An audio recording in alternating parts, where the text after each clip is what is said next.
আজকে একটা খুব ইন্টারেস্টিং ব্যাপার নিয়ে, গাছের ব্যাপারে ইন্টারেস্টিং ব্যাপার নিয়ে আলোচনা করতে এসেছি। আহ, আপনারা এটা স্কিপ না করে দেখবেন।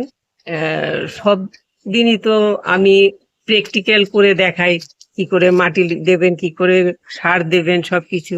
সবার তো সময় থাকে না এত কিছু দেখার মতো, বা করার মতো। অনেকেই খুব বিজি থাকে এখনের, তো সবার লাইফটাই অনেক বিজি লাইফ হয়ে গেছে।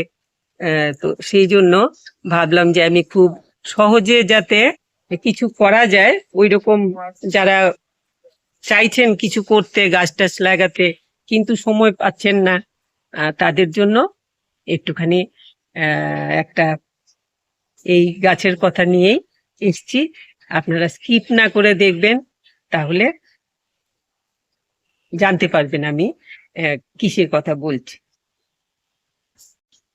ফুরুস গাছে লাগিয়েছিলাম, আমি আপনাদেরকে আগে দেখিয়েছি আমার গাছে ফুল হয় যে।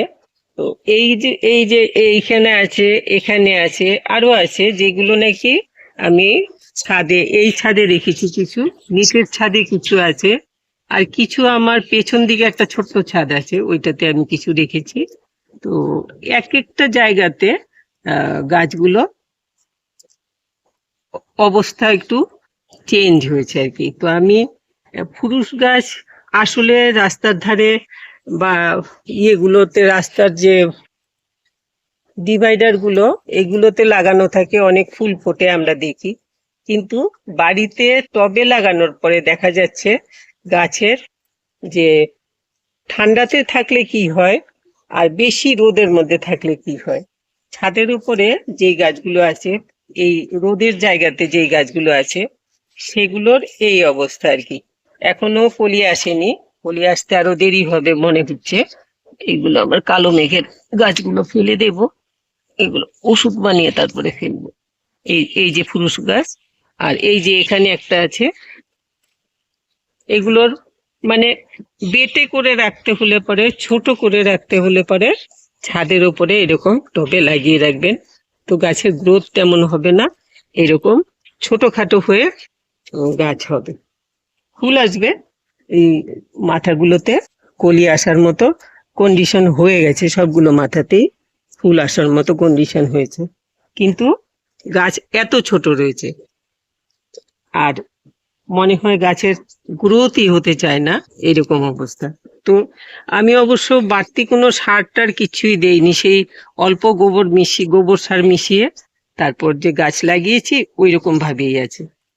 কিন্তু একইভাবে যেই গাছ লাগিয়ে আমার ওই পেছন দিকটাতে একটা কিচেনের ওপরটাতে একটা ছোট্ট ছাদ আছে, ওই ছাদে আমার কিছু গাছ আছে, সেগুলোর মধ্যে এই যে এই গাছটাকে ওইখানে রেখেছিলাম। তো এই যে গাছের গ্রোথ এই অবস্থা, এতখানি লম্বা হয়েছে, এটা আমার থেকে লম্বা হয়ে গেছে। আর এই গাছ তো 1 হাত 1.5 হাত বোধহয় সাইজ হবে, একই সাথের গাছ। এই যে, তো এইটা এত লম্বা, এতখানি গ্রোথ হয়ে গেছে গাছের। এই যে ফুল, ফুল দেখতে পাচ্ছেন, খুব বৃষ্টি হচ্ছে, এই বৃষ্টিতে কিছু ঝরে গেছে, এই যে এইরকম সুন্দর এই যে ফুল হয়েছে। হ্যাঁ, তো এই গাছের, এই গাছটা ওইখানে থাকাতে এটার এই যে স্টেমটা কেমন সুন্দর ভালো হয়েছে। পাতাগুলোর অবস্থা দেখতে পারেন, এইগুলোর পাতা এরকম, ওইগুলোর পাতার এই অবস্থা কেন। এইগুলো একটুখানি ওই জায়গাতে পাশেই আম গাছ, কাঁঠাল গাছ এগুলো আছে, এগুলোর শেডে থাকে, একটুখানি অল্প সময় রোদ পায়, আর বেশিরভাগ সময়টা একটু শেডে শেডে থাকে আর কি। তো সবটা মিলিয়ে এই গাছগুলো এত ভালো স্বাস্থ্য হয়েছে। আমার এখন এই টব চেঞ্জ করতে লাগবে, কারণ গাছ হয়ে গেছে অনেক লম্বা, যদিও ফুল ফোটা শেষ হলে গাছকে আমি ছেটে ছোট করে দেবো, কিন্তু শেকড় হয়ে গেছে অনেক বেশি। দেখি এই দিকটাতে যাই আমি, শেকড় হয়ে গেছে অনেক বেশি, আর তলা দিয়েও শেকড় বেরিয়ে গেছে। টব তো একদমই ছোট মাটির টব, এই যে এতটুকু টবের মধ্যে লাগিয়েছিলাম, এত বড় হয়ে গেছে গাছ। তো গাছকে কেটে ছেটে ছোট করে দেব ফুল শেষ হলে, কিন্তু এক্ষুনি তো কিছু করা যাচ্ছে না, ফুল চলে এসছে। এইরকম ভাবে আপনারা ইচ্ছে করলে করতে পারেন। আর ফুলটা তাড়াতাড়ি পেতে চাইলে পরে এরকম একটুখানি কিছুটা রোদ, কিছুটা শেড পায় এইরকম জায়গাতে রাখলে তাহলে উম, গাছের গ্রোথ ভালো পাবেন, গাছে ফুলটা তাড়াতাড়ি আসবে আর কি। আর নইলে পরে এই আমার এই গাছগুলোর মতো, এগুলো স্বাস্থ্য খারাপ না, কিন্তু বেশি রোদের জন্য এরকম শক্ত শক্ত হয়ে থাকে, ফুলটা আসবে পরে আর কি, একটু দেরি হয়ে যায় ফুল আসতে। আর ওই ডিভাইডারের উপরে যে গাছগুলো থাকে, ওইখানটাতে যে গাছগুলো থাকে ওইগুলো মাটির থেকে কি টেনে পায়, খুব একটা বিশেষ কিছু পায় না, তাও কিন্তু গাছগুলো এত সুন্দর এত ভালো হয়ে যায়।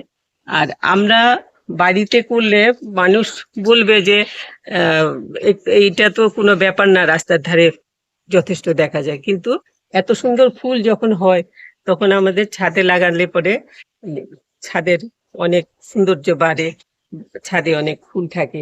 তারপর এইগুলোর কোনো যত্নই লাগে না একদম। এই তো এইরকম এতটুক ছোট ছোট ডাল ওই রাস্তার ধারের গাছের থেকে ভেঙে আনা হয়েছিল, সেই ডাল লাগিয়ে কিন্তু আমার এত রকমের ফুল হয়েছে। সাদা আছে, এইটা লাল, গোলাপি আছে, হালকা গোলাপি একটা, ডিপ গোলাপি একটা, একটা সাদা, একটা লাল, এই সমস্ত সবগুলোই আছে। কিন্তু সব আস্তে আস্তে ফুটছে আর কি। নিচে একটা ফুটেছে, ওইটা বোধহয় একটুখানি ডিপ গোলাপিটা ফুটেছে, এইটার মতো না, এটা তো ডার্ক কালার একদম। তো এইগুলো একসাথে ফুটলে পরে বেশি ভালো লাগে দেখতে আর কি। আর থাকে তো বেশ কিছুদিন থাকে, শুধু বৃষ্টি হলে পরে ঝরে যায়, ওইটা প্রবলেম। আমার এটাতেও আরো ফুল ছিল, বৃষ্টিতে ঝরে গেছে, বৃষ্টি হয়েছে ঝরে গেছে। তো আপনারা কুরুশ লাগাতে পারেন, কোনো যত্ন লাগবে না, গাছের ডাল কারো বাড়ির থেকে হোক বা রাস্তার ধারে যেগুলো বেঁকা হয়ে ঝুলে টুলে পড়ে থাকে, ডালটা কেটে ফেলে দিতে লাগবে, সেই রকম ডাল একটা ভেঙে নিয়ে আসবেন, এনে এইরকম এক হাতের থেকে ছোট ডাল কেটে লাগিয়ে দেবেন, গুজে রাখবেন ভিজা মাটির মধ্যে, শেকড় হয়ে যাবে, গাছ হয়ে যাবে, পরের বছরই ফুল ফুটবে। ওই বছরই যদি এক বছর ঘুরে আসতে আসতে গাছে ফুল হয়ে যায়। তো এইভাবে আপনারা ফুরুষের চারা তৈরি করতে পারেন, তৈরি করে গাছ লাগালে এরকম সুন্দর ফুল পাবেন। আর আমি এই টবটা এনে দেখাই, এই যে গাছটা দেখতে পাচ্ছেন তো, এটা যেমন বেটে হয়ে রয়েছে, এটাতে অনেকগুলো আগা, এতগুলো আগাতে একসাথে ফুল আসলে পরে তখন দেখতে কত সুন্দর লাগবে। আর ওই রকম ছেটে, এরকম করে ছেটে রেখে দিলে ছোট গাছের মধ্যে ফুলে ভর্তি হয়ে থাকে।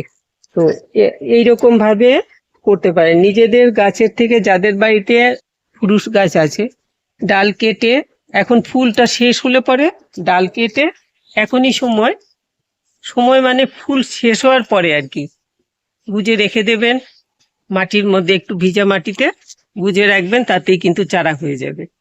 আর বাড়তি কোনো রকম ওষুধপত্র কিচ্ছু লাগে না, কোনো সার টার কিচ্ছু দেইনি আমি, কোনো রকম কিছু করতে যত্ন নিতে লাগে না, রোদে ফেলে রাখলেও মরে না গাছ। কিন্তু এই যে এখানে একটা মাকড়সার বাসা বানিয়েছে, কিন্তু কিচ্ছু হয় না গাছের। এইভাবে আমরা এই গাছগুলো খুব সহজে কিন্তু করে ফেলতে পারি। এগুলো একটু দেখে একটা দুটো মাকড়সার বাসা এরকম তৈরি করে ফেললে ফেলে দিলেই হয়।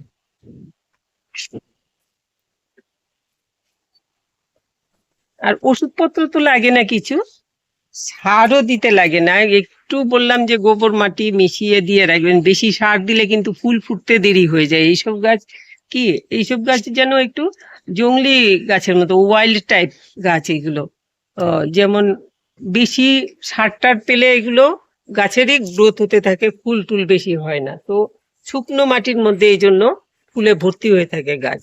আমরা সার টার দিয়ে যখন গাছকে বেশি যত্ন করি তখন ফুল ফুটতে চায় না, বেশি সার টারের প্রয়োজন কিচ্ছু নেই। আর যদি মনে করেন যে না কিছু পোকাতে, এই তো যেমন এইগুলো আসলে গ্রাসহোপারে খেয়েছে, ছোট ছোট গ্রাসহোপার গুলো থাকে, এগুলোতে খেয়ে ফেলে পাতা, তো ওই রকম মনে করলে একটু নিম তেল হালকা করে স্প্রে করে দিতে পারেন, তাতে কিন্তু ভালোই হবে। দরকার নেই আমি কিচ্ছুই করি না, আমার গাছ তো এমনিতেই হচ্ছে, এমনিতেই ফুল হচ্ছে। তো যারা নাকি বেশি কেয়ার নিতে পারেন না, যে আচ্ছা ঠিক আছে একটা ডাল নিয়ে গুজে রাখাটা তো বিশেষ কোনো ব্যাপার না, মাটিটা শুকিয়ে গেলে একটু জল দেবেন এই পর্যন্ত, এরা কিন্তু খুব সহজে ফুরুষ গাছ বাড়িতে লাগিয়ে করতে পারেন। তো এই জন্য আমি দেখালাম আজকে, যাদের পক্ষে সময় দেওয়া সম্ভব না, অনেকেই আছেন চাকরি বাকরি করেন, বাচ্চা কাচ্চা আছে, ওর বাড়িতে নানান ঝামেলা, সময় করে উঠতে পারেন না, আপনাদের জন্য ফুরুষ গাছটা কিন্তু খুব সহজে হয়ে যায়। আর খুব কোনো বেশি কেয়ার নিতে লাগে না। এই জন্য একদিন জল না দিলে যে গাছ মরে যাবে তা না, শুকিয়ে যাবে পাতা হয়তো, কিন্তু আবার জল দিলে আবার জ্যান্ত হয়ে উঠবে, সুন্দর হয়ে যাবে। তো এই জন্য ফুরুষ গাছটা লাগাতে পারেন। তো এই ছিল আজকে ফুরুষ গাছের কথা বললাম। আমার গাছটা নিচে আরো গাছে ফুল ফুটেছে, এই একটা গাছে এখানে ফুটেছে যে এটা আমি দেখালাম, আর ওইগুলোতে তো এখনো ফুল আসেনি, আসবে। দেখালাম আপনাদেরকে, বললাম যারা নাকি খুব কম পরিশ্রমে করতে চান আপনারা এইসব গাছগুলো লাগান। আর ফুল যদি নিজেদের বাড়িতে যে আগে লাগিয়েছি এখন ফুল ফোটা শেষ হয়ে গেছে, তাহলে সাথে সাথে কেটে দিন, কেটে ডাল গুজে আরো নতুন চারা তৈরি করে ফেলুন। তো এই ছিল আজকে ফুরুষ গাছের উপরে একটু বললাম, অল্প স্বল্প বললাম, বিশেষ কিছু না, কেমন করে লাগাবেন আর গাছ কি, গাছের কতটুক কেয়ার নিতে লাগে, এইটুকুই শুধু আপনারা করতে পারেন। আর ভালো লাগে যদি একটু লাইক শেয়ার করবেন, যারা সাবস্ক্রাইব করেননি একটু সাবস্ক্রাইব করে নেবেন। সবাই খুব ভালো থাকবে।